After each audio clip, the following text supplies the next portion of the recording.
PFC, a podcast exploring the intersection of environmental conservation, education, and sustainability. I am your host, Esther Michael. Today we are celebrating International Biodiversity Day, a United Nations designated day to raise awareness about preserving life on Earth. Biodiversity or biological diversity encompasses the variety of all living things and their interactions. This includes genetic diversity, which refers to the unique characteristics of individuals. The species diversity, which looks at the variety of species within a community, and the ecological diversity, which examines the variety of ecosystems such as deserts, fresh water, grassland, and forest ecosystem. This year's theme is Harmony with Nature and Sustainable Development, which highlights the vital connection between people and natural world, emphasizing the need for sustainable practices for the benefit of both lives, both human and animals and other living organisms. Joining me today is Mr. Botti Isaac, a program coordinator at Social Development Integrated Center, Social Action. It's a pleasure being here. Yes, Mr. Botti is an advocacy specialist with over 7 years of experience working with Nigerian NGOs in various capacities, including research, projects, and program management. Thank you for joining us in today's celebration, sir. It's a pleasure. It's actually 11 years. 11. Sorry, that means I'm still working with your old data. So sorry about that. So thank you. As the celebration of International Biodiversity Day, before we dive into the celebration itself and the topic, can you give us an insight of what you do in social action? Okay, so in social action, we advocate for a just society. We advocate for policy change and um, social change generally. We work with segments of the public, different segments of the public, by mobilizing them and supporting them to advocate against policies and offices that are affecting the people negatively.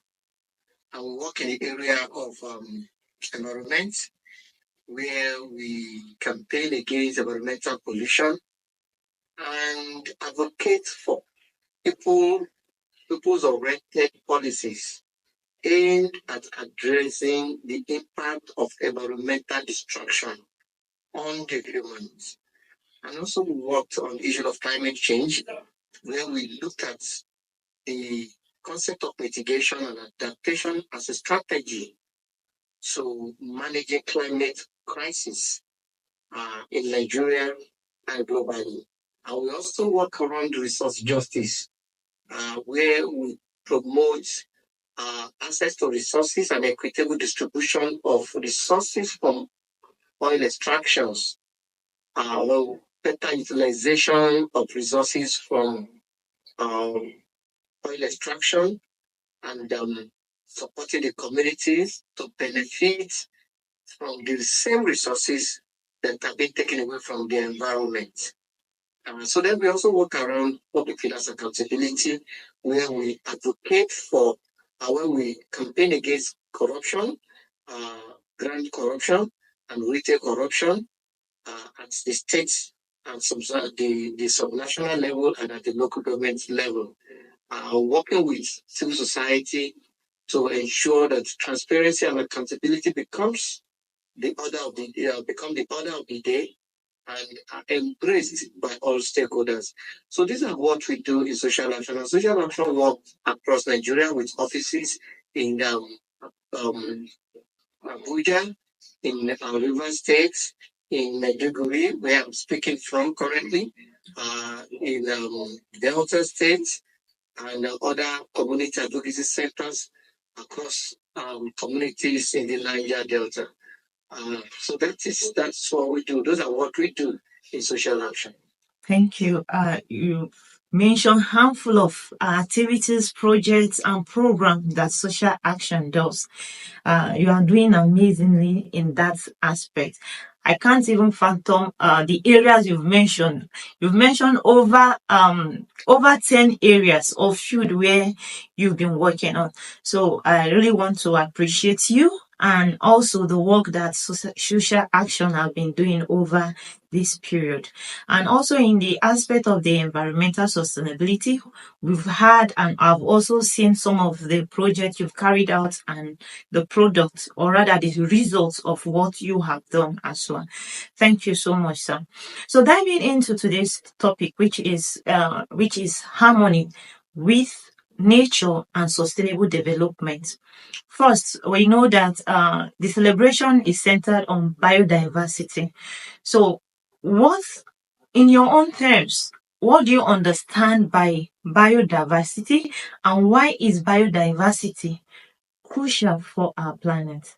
When you look at the concept of biodiversity, you look at it from the point of view of environment is being sustained.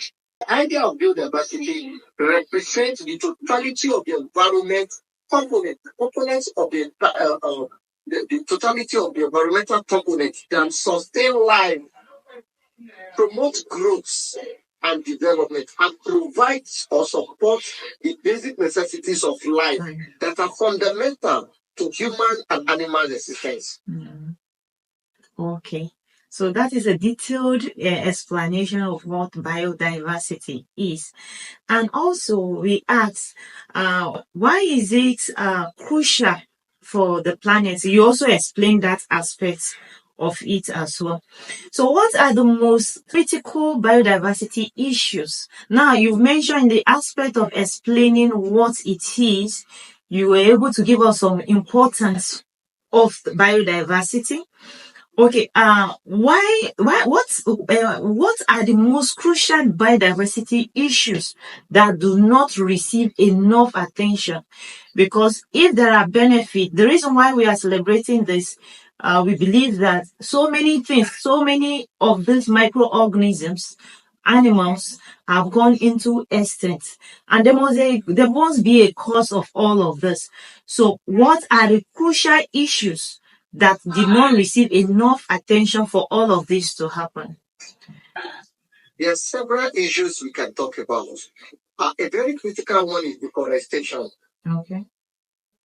Which is a total destruction of the habitats, a total destruction of the ecosystem that supports life. The process of deforestation displaces both humans and animals. There are people whose livelihood depends on the existence of the forest. Yeah. They make living through the forest. But because of deforestation, these people have lost their means of livelihoods, creating economic hardship and dislocation to communities and individuals who rely on the forest and its products for their survival. Another aspect of this deforestation is it exposes forest games, animals, to undue danger. Killing, game killing, gradual extinction of some rare animals from the forest. Yeah. Because the forest is their habitat, and that habitat being destroyed as a result of the continuous felling down or cutting down of trees. Yes. To pave way for industries. Yeah. To Urbanization. for numbers. To pave way for road constructions. Yeah. They are forced to move away from the habitat. And in that process, they are exposed to risk of being killed or hunted by humans, leading to the extinction of some of these animals. No. Another critical factor that we should be looking at when we talk about the biodiversity of the environment is the continuous pollution that results into the environment as a result of man's activity. Man's activities have destroyed the environment, polluted the air to the point that other organisms that should thrive, that should help to replenish the earth system, are destroyed as a result of contaminated air. We know the role of air. Yes. Oxygen on plants, oxygen on animals, oxygen in the atmosphere. So when this is contaminated as a result of human activity or activities, it excludes both humans and animals at a very risk of hazardous sicknesses and ailments and all of that, which is harmful to the environment. So if we want to look at the ecosystem, there are critical ecological factors that are of serious concern that are as a result of human activities. So we talk of deforestation. One of the very fundamental impact of deforestation is desert encroachments, which is killing the natural habitats, taking over arable lands where plants and animals survive, turning the lands a supposed green land to deserts as a result of human activity and as a result of deforestation in specific. And then we talk about the climate change effects of other ecological crises, such as flooding, which continues to destroy the environment also as a result of human activities. So we should be concerned with these two factors: the environmental or ecological crisis or disasters that manifest in form of droughts and desertification, and the climate change consequence that manifested also in form of flooding, excessive heat waves. These are factors that destroy the ecosystem, that makes the ecosystem inhabitable for humans and animals. So hence, humans should be concerned about how the ecosystem is managed, how the habitats, the natural habitat of man and animal is taken care of, such that they continue to perform the role of sustaining lives and providing the needed means of sustenance, such as food, that human depends on. Thank you so very much, Mr. Botti. And in short, in just one of the questions I asked you to elaborate or to explain the crucial roles that the crucial biodiversity issues, you are able to give us the major activity that is caused as a result of human activities, which is key. And you also mentioned how we can mitigate some of these approaches through some of the human activity as well. And you also mentioned the role the climate change play by causing flooding, excessive heat, desertification, which also leads to a drought. So all of these major issues of biodiversity that you mentioned, and also in all of this, I believe that the key words you've mentioned was all of this is as a result of human activities. Now, what do we do as individuals? What role do individuals or does an individual play to mitigate this biodiversity? You mentioned deforestation, and I know that when we talk about deforestation, other way to replenish the trees cut down is by afforestation, that is planting more trees also. So just few points. Tell us some of the activities that we can do, since we are the major problem of this issues. Also, what are those things we can do to mitigate this problem as individuals? So the first thing I think we should be thinking of as humans is it is actually human activities that have caused environmental destruction, the destruction of the ecosystem and the habitat. So hence, we need to cut down on those activities. Okay. And one of it is the deforestation we mentioned.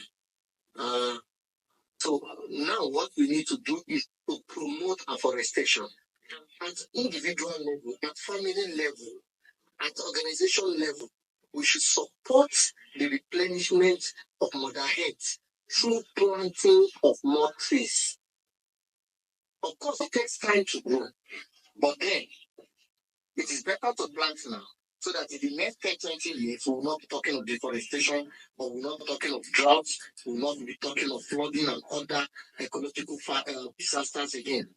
And then, two, is the government needs to be more responsible by providing or putting in place policies and programs that can help replenish the environment, that can help reduce some of the challenges that that we are currently experiencing within the environment. For example, the pollution of lands and water as a result of oil extraction in the Niger Delta forest. I need to stop.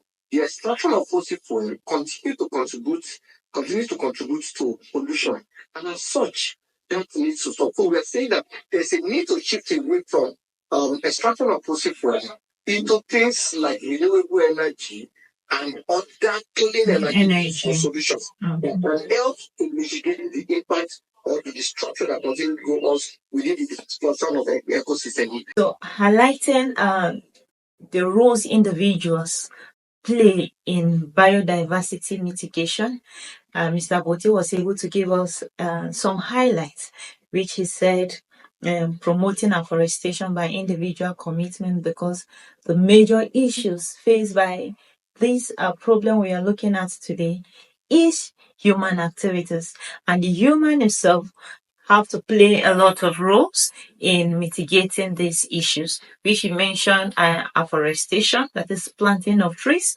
and also he mentioned government policies.